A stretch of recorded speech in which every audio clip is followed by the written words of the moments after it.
This is Mitch, and welcome to the 1000 Houses podcast. I'm here with Dave Foster, and we're going to be talking about 1031 exchanges. But before we get to that, I would like to thank the sponsor of this show, livecom.com, livecom.com.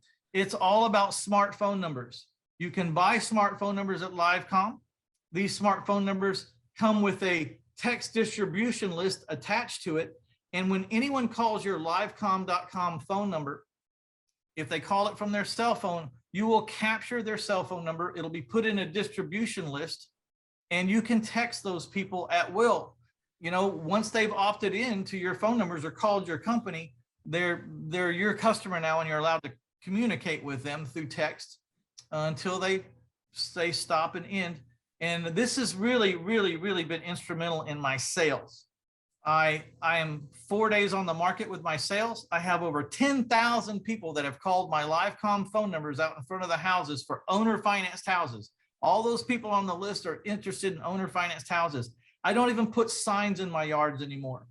You know, I have 10,000 people. I send out a text that says, I have a new owner financed home for sale. Check it out. And I put a little tiny URL there, and 10,000 people for 2 cents a piece. I hit them right between the eyes on their phone with a text, and they get apprised of the house, the new house I've just put on the market for sale with owner financing. I averaged 4 days on the market with no signs at my house. Took a little while to get to that level.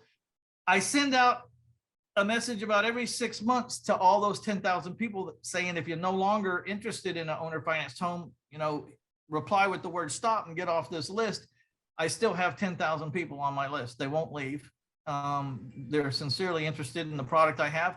And there's so many ways to use Livecom. It's not even funny. You can check out the videos on the homepage, livecom.com, livecom.com, as in live communication. Check it out. It is so affordable and makes so much sense. It's not even funny. I don't know why everyone doesn't have smartphone numbers.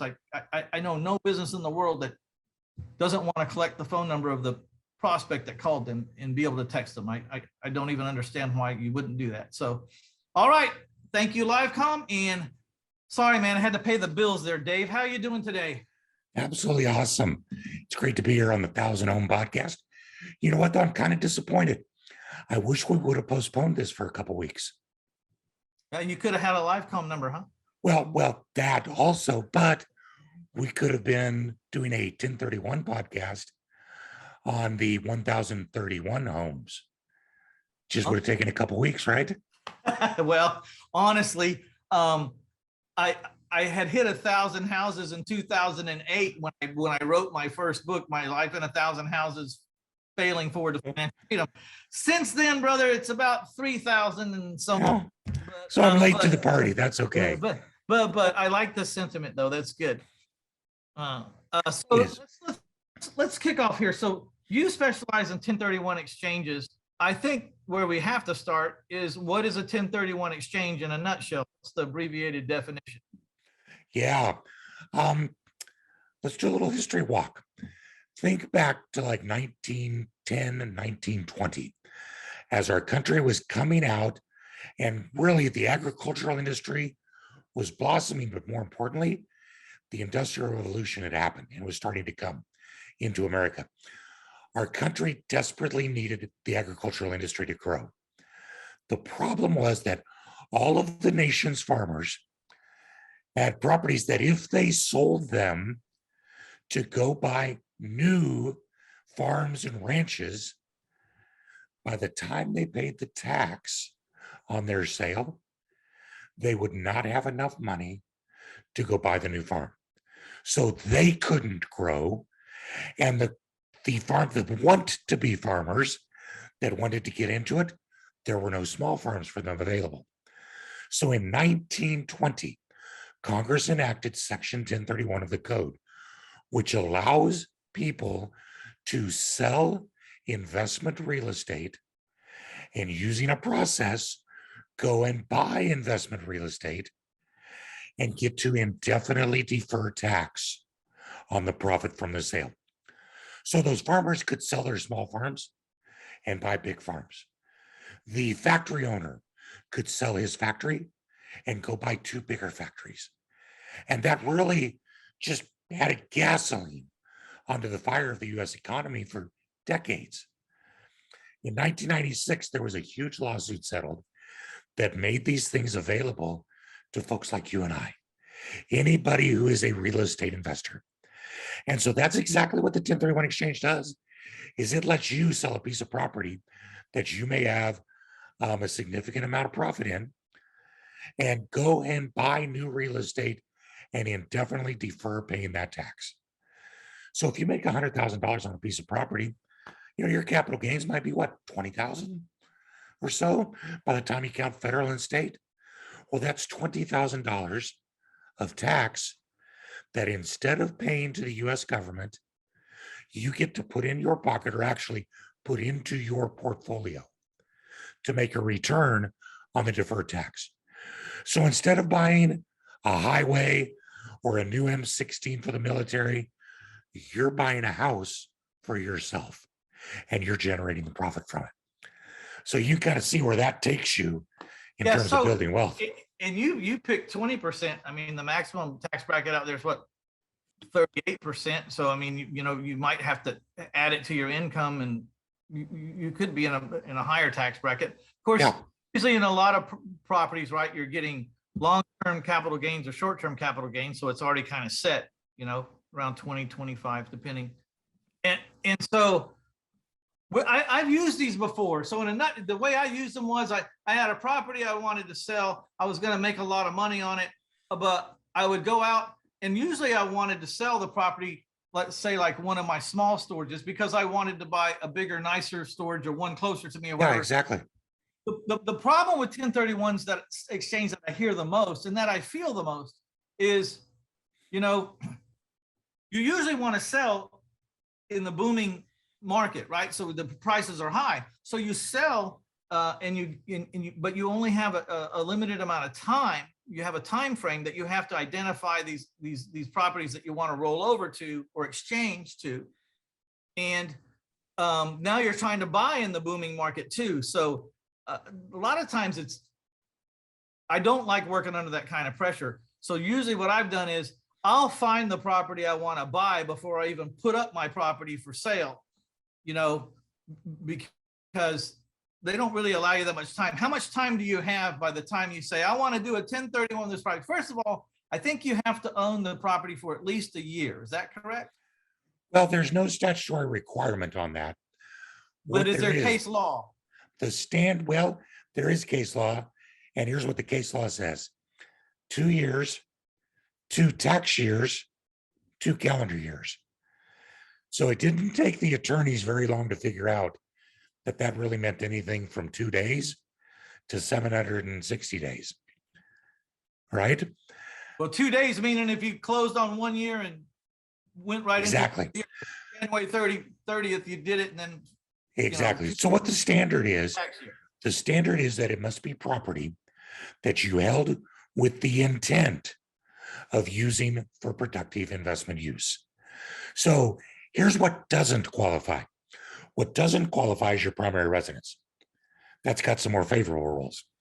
What doesn't qualify is property that you purchased primarily with the intent of reselling. The term that we're using in this market is the fix and flipper, right? I buy a property because I want to fix it up and sell it.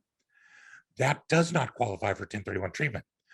But what about a fix and flip, where what I'm really doing is I'm buying it, I'm fixing it up, I'm putting a renter in it, and then later, maybe after a year, I decide to reevaluate where I'm at with it. My intent. So it's properties you had the intent to what? To hold for productive use in business, trade, or for investment. Hold for productive use. So anything that you've got a longer term horizon on, but there's no statutory definition of what that horizon is. Most people do feel comfortable with anything more than a year, but there could always be reasons why less than a year might be appropriate. For instance, my guy in the Smoky Mountains that sold a cabin after 60 days. He'd owned it for 60 days. And I said, dude, this feels an awful lot like a flip. Were you intended to sell it? He goes, no, I had to honor the contract. to the long-term tenant in my purchase agreement. I said, but the tenant moved out. So why are you selling it? He goes, well, yeah, she moved out. It was because of the bear. And I'm not going to mess with a rental where there's a bear that had taken up residence in the trash can of the house. So was his intent to sell? No, his intent was to hold. And both he and his accountant thought that the ring photographs of the bear were probably pretty good evidence. That's So very interesting. I also want to point out something that I've thought of myself a while back. You know, when you set up your LLC and you're in the real estate investment company, you may want to put in motion its intent is to buy and hold properties. You may be a anything like that, anything but like that. don't say the intent of this company is to buy and flip properties. You know, if you're looking at 1031 tax strategies, and in your mission statement, don't mention that state that you're in it for the long haul, that you're buying things to create future income for years and years and years and years, that you're a buy and hold guy, you know, whatever, over the same thing. And you know, you can go ahead and flip all the houses you want to, no law against it, but you don't want in your mission statement for your LLC or your corporation, you want it to say that you're in it for long-term business transactions. A lot of folks will actually set up two entities, and they'll have one entity that flips or builds, and they'll have another entity that is designed to hold properties. Exactly what you're saying. Sure.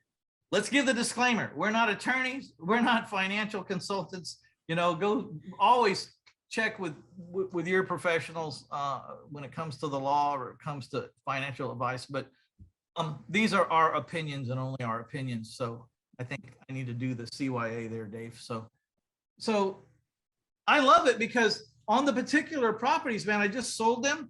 I had my other properties identified within the time frame, of course, and then I just went closed on the sale. And it has to be held like by a trustee, right? Where you're not really touching the money. This trustee then acquires the other property in its place. Yeah, there has to be, it has to be performed by an unrelated third party. But the beautiful thing is, like you started to say, that your actions are no different than normal. You decide you're going to sell a property, you list it for sale, you get a contract on it. The qualified intermediary steps in as part of the closing process, so that when the property is sold, there's the correct documentation. The proceeds go into an independent exchange account because you can't touch the money. And then you go and purchase a property just like you normally would. But you don't, let's be straight. You designate a property to be purchased. You don't purchase, you designate it to be purchased, and then you tell your trustee, this is the one I want to.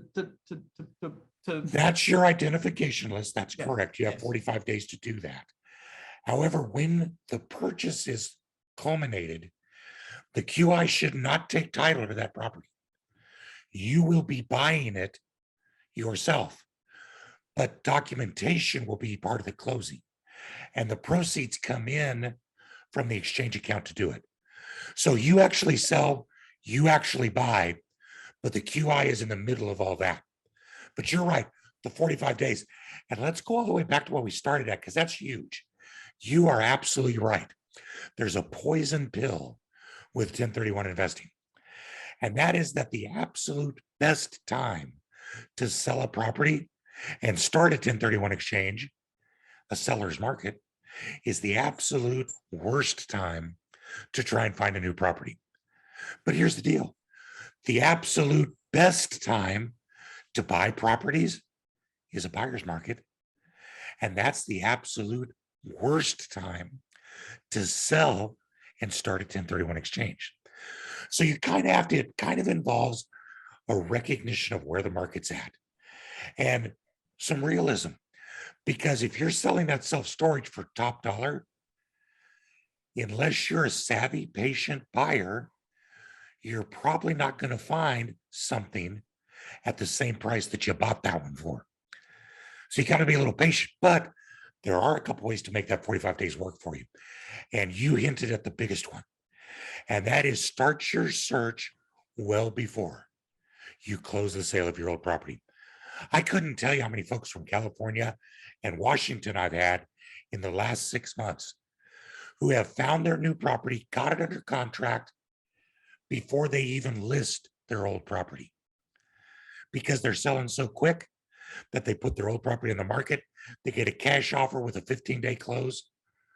All that matters is that you close your sale before you take title to your new property. So find your new property first, be focused in your search. Those kinds of things will help you. And the encouragement, we're still seeing over 90% of our exchangers complete their exchange with properties they like. So it's really kind of more a perception than a reality. The properties are out there. Just got to do some legwork, right? Well, I mean, there's always a deal, no matter what market. I mean, I bought, it's been the most booming market we've seen in a long time, with the most competition as a real estate investor than we've ever seen. It's 2022, houses are getting multiple offers over the asking price. And I'm still out there. And in the first quarter I'm on a record pace year, bought just under 50 properties in the first quarter of 2022 in a booming market. So there are deals out there. You have to live where the chaos is, where the pain is, where the where there's change. Those places are, death, transfer, divorce, a lot of those. Exactly. The incentive, of course. I'm sorry, go right ahead. Well, and I wanted to point out, Dave's here because he's that intermediary for you. If you're thinking about 1031 exchange and you want to talk to someone about how it works, you think you have, a reasonable profit or a big profit coming on the potential sale of a property that you could sell. Dave's here to talk to you about the ins and outs of it. There's no way we're going to cover all the 1031 nuances, and every situation can be a little bit personal, just like a fingerprint. And there are ways to do things that you might not ever think of, that Dave probably already knows how to get them done. I know that I found ways to make things happen when I didn't think there was a way, just by asking the pros, like, look, this is my situation. Is there any way I can get this 1031 exchange done? And then let Dave put his mind and all of his years of experience. How long have you been doing this? 23 years. How long? 23. Yeah, yes, 23 that's years. how old I am. Yeah, so 23 years of doing the same thing over and over again. He doesn't even have to be that smart to be that good at it after 23 years. You're just doing the same thing for 23 years. You're on top of it. You learn lessons. You got bruises. You see things. You see all kinds of situations. After 23 years, Dave's probably got you covered. If there's a chance in hell that you can get this done and get it done legally and get it done right, he's probably going to know how to tell you how to do it. I'm going to take that as a compliment, because it's like my old grandpappy said, I'd rather be lucky than good. All right. Well, that's what I told you before when we were in the green room. I said, I'm not brilliant at anything. I've just been doing the same thing for 27 years. I mean, you learn the ins and outs of a strategy when you stay with it for that long. And what I tell people is to go back, and instead of thinking about the 1031 as the structure, think about your why, because what's important is you. What's your why? Like you and I were talking about that self-storage you sold. And why did you sell it? Because you wanted to buy a bigger one. So the why was doing that. Now, what if you paid market value for both? You still sold one at the top. You bought one at the top. I know you didn't. But you deferred all, you might make $250,000 off that sale. The incentive is that deferred tax. Especially if you've had properties for a long time and you've depreciated out, which means now you're supposed to pay tax on the entire sales price. You know what I mean? Give or take a few. Yeah, that's exactly right. So I tell people to look at things like, are you wanting to get rid of your property because it's not renting as well? Because it's got potential CapEx that's coming up that you're going to have to pay maybe some major expenses? Or like you said, what about depreciation? Has it been depreciated out so you're no longer getting that tax write-off? Are you wanting to move to a different location in the country? Are you wanting to go from residential to commercial, from single family to multifamily? Those are all the whys you would use the 1031. The result is you don't pay any tax to get your why taken care of. Yes, yes. So let's talk about how can investors use the seller finance strategy, or investors that sell with seller financing? How could they use? Is there any way to use the 1031 exchange to help them? Actually, there's a hidden trick to that can be really powerful, particularly for people, and I'm speaking to the sweet spot right here, aren't I? People who want to move their portfolio from active landlording into passive note investing. Sounds like kind of where you live, isn't it? That's where I live.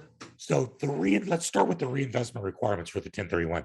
If you want to defer all tax, you have to purchase at least as much as you sell, and you have to use all the proceeds from the sale in the purchase.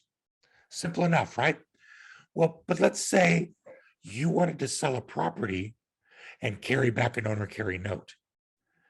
So you bought a property. I'm going to throw out just a easy math scenario because I'm an accountant that's horrible at math. So forgive me. So let's say you bought a property, you put $20,000 down, bought a $100,000 property a few years ago. Now you're going to sell it.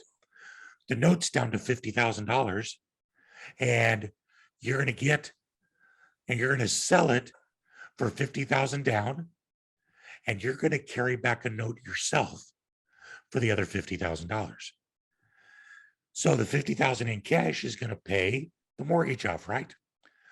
What you're left with in your account is a $50,000 note, because that's a proceed. That has to be used to buy your next property worth at least $100,000. Now, how can you do that? Well, there's a bunch of different ways. Number one, you go to the open market and you sell that note. Well, you and I both know it's probably going to take a pretty severe haircut because it's a new note, it's unseasoned, it's on a property, blah, blah, blah. You could offer that note to the seller of the property you want to buy. Again, chances are they're not going to want it.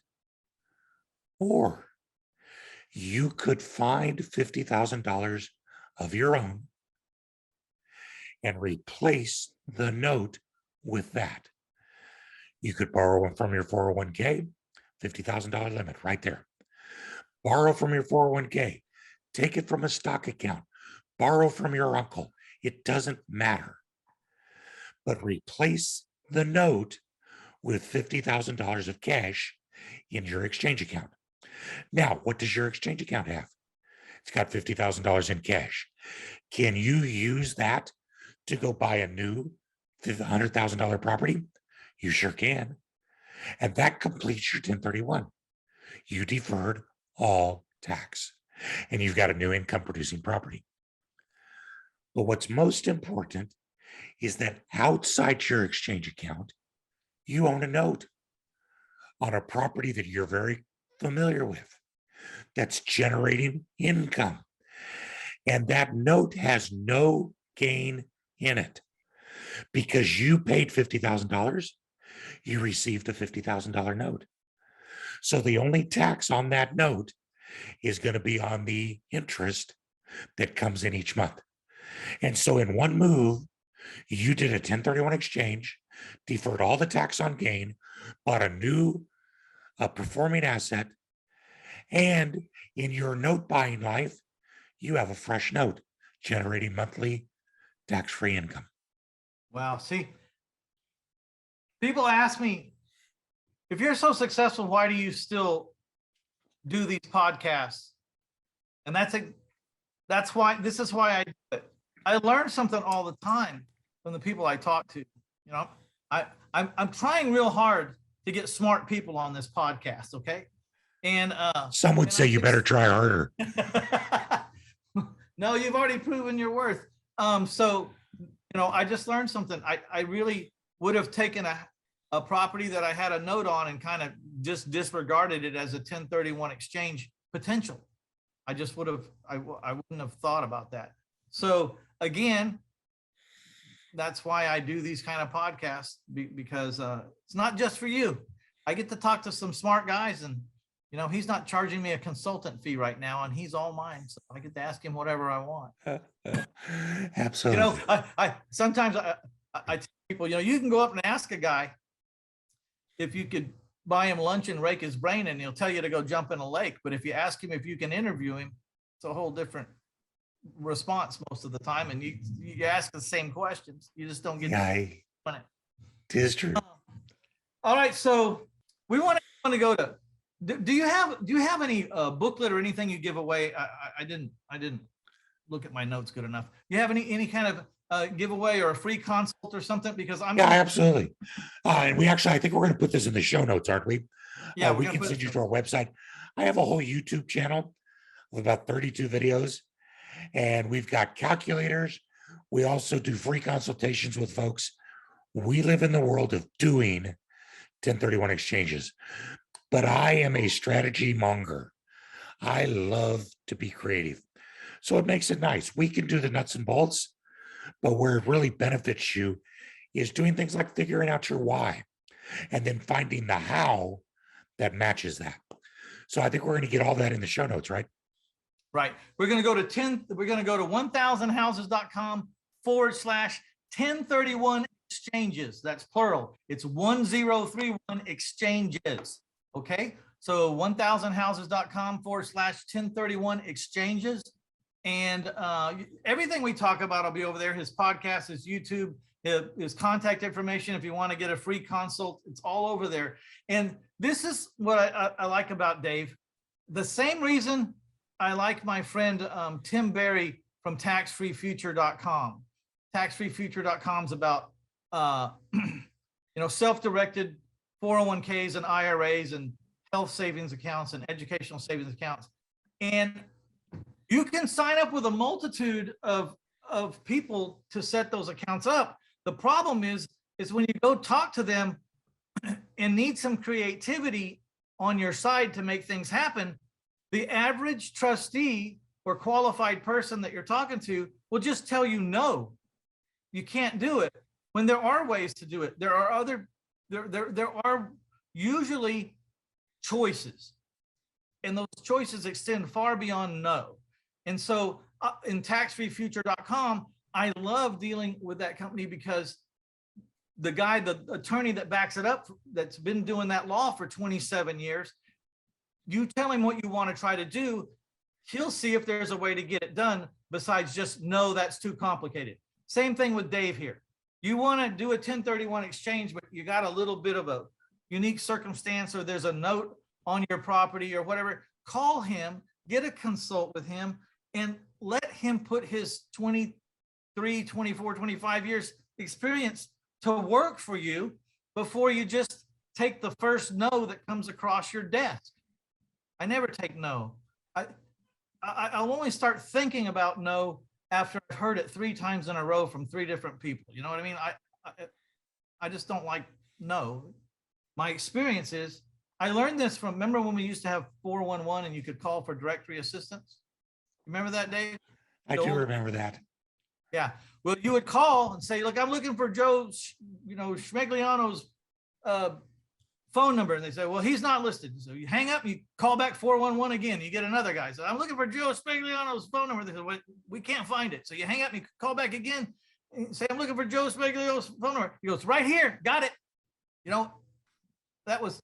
I learned that from 411. If you call enough times, someone will find the phone number. All right, my friend.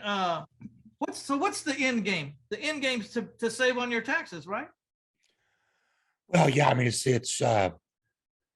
what. And now let's do a stumper for you here. Who was it that called compound interest the 8th wonder of the world?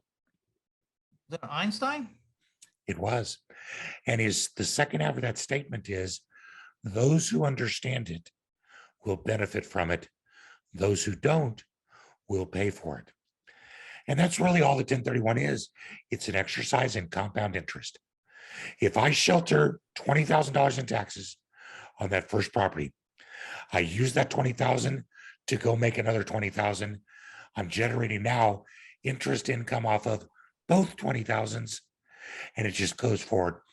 We do in some of the classes we teach, we show an example literally where in 4 transactions over 20 years, not 1,000 a year or so many, but 4 transactions over an investor's career, they can go from $100,000 in profit to owning $12.5 million of real estate simply by not paying the tax, but using that tax as additional down payment. And that's the power of the 1031, because the benefit of that $12 million is yours. And that's where it should be. Okay, But go ahead. I was just going to say, but we're not even going to leave it there. Can I tell you about the 4 Ds of 1031 investing? Because this is kind of what sums it all up. The first D is defer. Because why? Anytime you sell a piece of property, do a 1031 exchange. Don't pay the tax. Use the tax to build your portfolio. The second D is defer. If you want to move locations in the country, types of real estate, income levels, if you want to go from active to passive, defer. The third D is, you might guess this, defer. Because while you are doing your 1031 exchanges, you can end up positioning your portfolio near you in retirement. You can go from active to passive for retirement. And there is also no prohibition against converting an investment property into your primary residence. So someone wanting to retire from Ohio to Florida might do 1031 exchanges to get their whole portfolio down into Florida a few years before they retire. When they sell, they're going to sell their primary residence in Florida, and that money's going to be tax-free. Where are they going to move? Convert one of those properties with all the deferred tax into your primary residence. A few years later, you will be able to sell that property, and you won't get to take all of the gain tax-free, but you will get a proration of the gain tax-free. So if you follow the third D of defer, you're going to get to pull out some of that gain over the years tax-free. Now, most people would say, ha, Dave, I'll bet the fourth D is defer, isn't it? Well, it's not. The fourth D is die. Die. I know it's not the preferred option. No, that's like the tax strategy. Right? Defer, die. Good job. Die. Because when you die, your heirs will get all of your property at what is called a stepped up basis. They inherit your properties as if they paid market value for it as of the day you died. So all of that deferred tax over all the years disappears, and you give a legacy of tax-free wealth to your heirs. And that's how the 4 Ds work. Wow, it's amazing. So I want to point out here, people say the rich get richer and the poor get poorer. The rich are studying this. Just like Einstein said, the ones who understand it win, the ones that don't understand it pay for it. So it's the same throughout the whole life. I mean, the government puts incentives in the form of reduced or no tax in positions to drive an economy. You know, and if anyone walks up to you and says, well, I hate those people that pay zero tax, you don't understand how it works.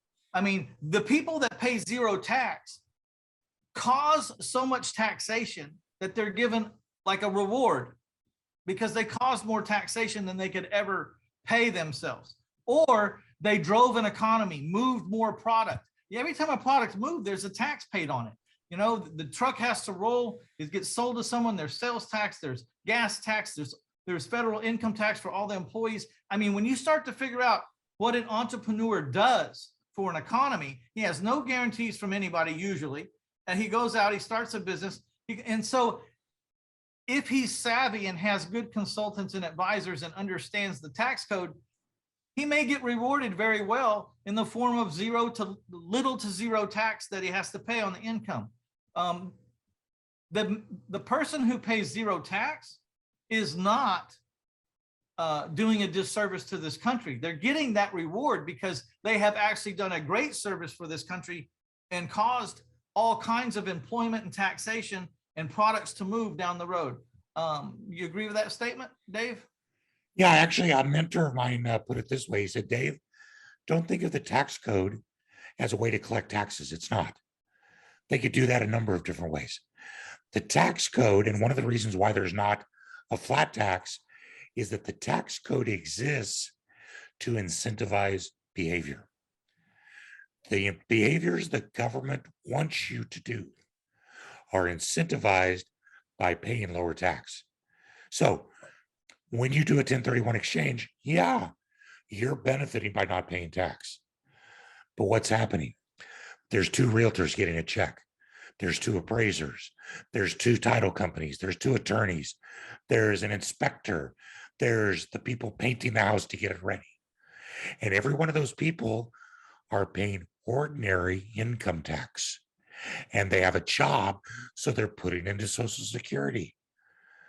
And so what you're doing by saving money and making more money for yourself, you are an economic engine for the federal government. So I tell people, my best advice, be a good citizen and go make more money by doing 1031 exchanges. There you go. All right. Before we wrap it up, give us your best 1031 exchange story. Oh, my best 1031, the Bear's a good one. I could probably tell you what our story is, which is kind of fun. I don't know if it's the best, but using that strategy that we just talked about, defer, defer, defer, and then die. We took our portfolio from Colorado and we positioned it into Stamford, Connecticut, because our goal was to move on to a sailboat and raise our boys. Now, I grew up in Kansas. My wife grew up in Minnesota. I don't know where the heck the sailboat thing came from, and we were living in Colorado. But as we moved out of Colorado, we sold our home. That money was tax-free. Where did we move? We moved into one of our investment properties in Connecticut. By the time we'd done that a couple times, we then were building up the kitty to buy the boat. We realized after a year something, because I'm not the brightest guy, but I realized that two things were not going to happen. Number one, the sky was never going to turn blue and the water was never going to get warm in Connecticut. So we decided it was time for Florida.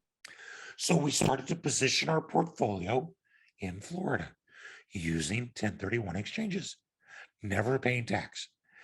And then when we moved to Florida, we moved into our converted properties one at a time and sold them then tax-free. And by doing that, that's how we bought the 53-foot sailboat with tax-free dollars from 1031 exchanges. Moved on to it, lived in it with our boys for 10 years and raised them. And the rest of the 1031 exchanges provided income for us to live through our short-term rental program. So over 20 years, never paid a penny in capital gains tax. Bought a 53-foot sailboat and ate a lot of lobster. There you go. There you have it. Dave, I'd like to thank you for taking the time to come on 1000 Houses podcast. Again, everyone go to 1000houses.com/1031 exchanges with an S, plural. All right. Get over there, get your consultant with Dave. Check out his YouTube channel. All kinds of stuff will be over there. And most of all, get that consultant. If you've got a property that you're thinking you're going to sell and it's gonna cause some major taxation for you, I mean, at least have the conversation. It can't hurt anything, right? Exactly. I would like to leave with and thank one of my other sponsors, taxfreefuture.com. So if you're thinking about self-directed retirement plans, if you want to take control of your own financial future and quit letting those yahoos on Wall Street dictate what you make and what you don't make, and you want to invest your own money, then take a look at taxfreefuture.com.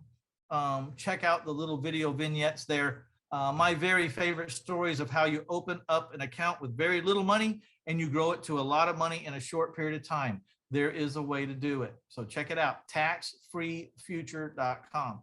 All right, this is Mitch Stephen with 1000 Houses Podcast, and we're out of here. Thanks a lot, Dave. We'll see you on the other side.